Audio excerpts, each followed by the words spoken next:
Hi everyone! Today pag-uusapan natin ang isa sa pinaka-common na concern ng mga mommies after mga anak.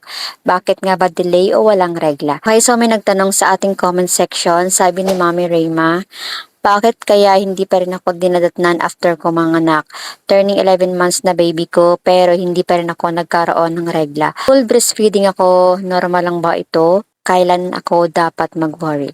So first of all, thank you Mommy Rayma sa pagkatiwala mo sa akin at sa pag-share ng iyong concern.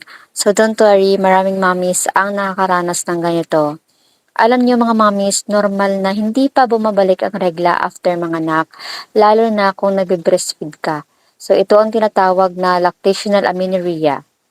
Kapag breastfeeding tayo, tumataas ang hormone na prolactin. So ito ang hormone na nagpapadami ng gatas natin. Pero ang effect nito ay nai-inhibit din ito ang ovulation. So kung walang ovulation, walang regla.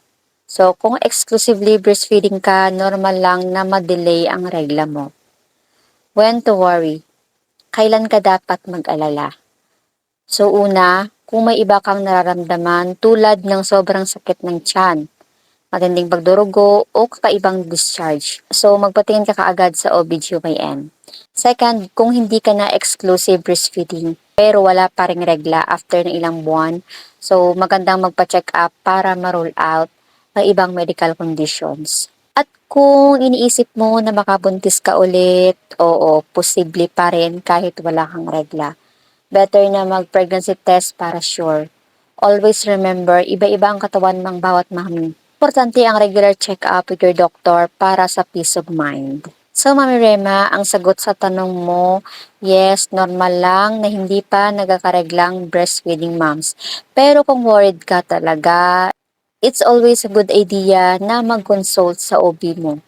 So, lagi mong tandaan na ang ating kalusugan ay kasing importante ng kalusugan ng ating mga anak.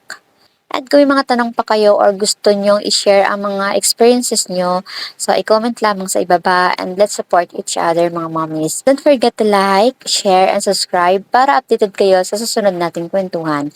This is Mommy Cell, reminding you na kahit anong challenges ang dumating, kaya natin. So, bye and stay strong mga mommies. Night and day, it rained the whole day till on Sunday.